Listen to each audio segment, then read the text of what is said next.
இறைவனிடம் கையேந்துங்கள், அவன் இல்லை என்று சொல்வதில்லை. பொறுமையுடன் கேட்டுப் பாருங்கள், அவன் பொக்கிஷத்தை மூடுவதில்லை. இந்த பாடலை கேட்காதவர் யாரும் இருக்க வாய்ப்பில்லை. இது ஒரு இஸ்லாமிய பாடலாக இருந்தாலும் கூட இந்த பாடலின் வரிகள் எனக்குள் சென்று ஒரு ஆழ்மனதை தாக்கி வெளியிட்ட கருத்துக்கள் தான் இந்த பதிவு. இந்த பாடலை நாகூர் EM அனிபா அவர்கள் மிக அழகாக பாடியிருப்பார். நெஞ்சு உருக பாடியிருப்பார். நம் நெஞ்சத்தை உருக வைக்கும் அளவிற்கு பாடியிருப்பார். அந்த பாடல் எனக்கு மிகவும் பிடித்தமான ஒரு பாடலாக இருப்பதால் இந்த பாடல் எனக்குள் ஏற்படுத்திய தாக்கத்தை சொல்ல வேண்டும் என்பதே இந்த பதிவு. இறை நம்பிக்கையாளர்கள் ஒவ்வொரு நாளும் ஏதோ ஒரு விஷயத்திற்காக இறைவனை தொழுது அவனிடமிருந்து நன்மைகளை பெற்றுக்கொள்ள கையேந்துகிறார்கள். அந்த கடவுளும் ஒரு நாளும் தன் பக்தனுக்கு இல்லை தர முடியாது என்று சொல்ல மாட்டான். ஒருவேளை கேட்டது கிடைக்க தாமதமானாலும் பொறுமையோடு கேட்டால் நிச்சயம் அவன் ஒரு நாள் தந்தே தீருவான். அவன் பொக்கிஷம் ஒரு நாளும் மூடப்படாததே இதற்கு காரணம். அடுத்து வருகிற வரிகள், இல்லை என்று சொல்லும் மனம் இல்லாதவன், ஈடு இணை இல்லாத கருணை உள்ளவன், இன்னல் பட்டு எழும் குரலை கேட்கின்றவன், எண்ணங்களை இதயங்களை பார்க்கின்றவன். என்ன வரிகளப்பா!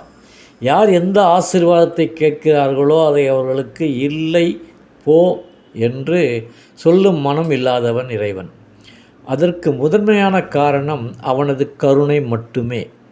துன்பத் துயரங்களோடு எழும் அழுகுரலை கேட்டதும் மனித எண்ணங்களை இதயங்களை ஆய்ந்து அறிந்து அவர்களின் தேவையை வழங்கிடும் வள்ளல் அவன். அதுக்கு அடுத்தபடியாக பார்த்தோம்னா, ஆசையுடன் கேட்பவர்க்கு அள்ளி தருபவன், அல்லல் துன்பம் துயரங்களை கிள்ளி எறிபவன், பாசத்தோடு யாவரையும் பார்க்கின்றவன், பாவங்களை பார்வையினால் மாய்க்கின்றவன்.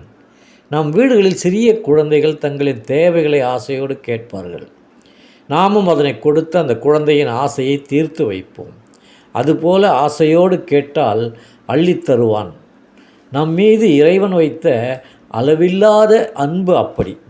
அந்த இறைவனுக்கு எதிராக செய்த பாவங்களை கூட நம்மை நோக்கி பார்க்கும் அவனது பார்வையினால் மன்னித்து அழிக்கும் ஆற்றல் உள்ளது. அதற்கும் அடுத்தாற்போல், அல்லல் படும் மாந்தர்களே அயராதீர்கள், அல்லாவின் பேரொருளை நம்பி நில்லுங்கள், அவனிடத்தில் குறை அனைத்தும் சொல்லி காட்டுங்கள், அன்பு நோக்க தருகவென்று அழுது கேளுங்கள்.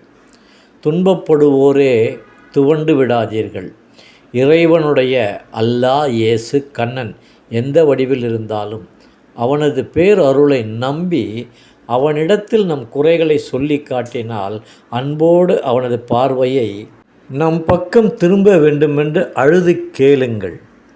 அதற்கு அடுத்தாற்போல், தேடும் நேயர் நெஞ்சங்களில் குடியிருப்பவன், தேடாத மாந்தருக்கும் உணவளிப்பவன், வாடும் இதயம் மலர்வதற்கு வழிவகுப்பவன், வாஞ்சையோடு யாவருக்கும் துணை நிற்பவன், அலைமுழங்கும் கடல் படைத்து அழகு பார்ப்பவன், அலையின் மீதும் கடலின் மீதும் ஆட்சி செய்பவன், தலைவணங்கி கேட்பவர்க்கு தந்து மகிழ்பவன், தரணி எங்கும் நிலைத்து நிற்கும் மகா வல்லவன்.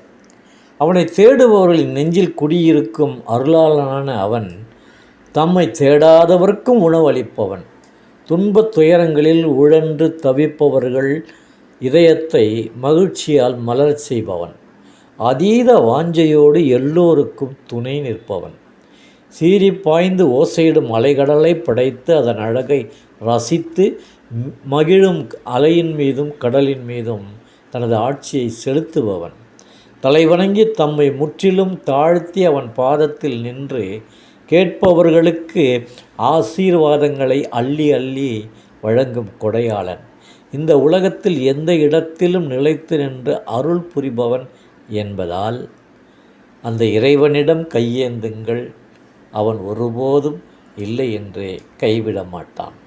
இந்த அற்புத வரிகளை கொண்ட அந்த பாடல் இறைவனிடம் என்னை மட்டுமல்ல உங்களையும் இன்னும் நெருங்கச் செய்து அவன் அருளை பெறுவதற்கு வழிவகுக்கும் என்பது மட்டும் உண்மை.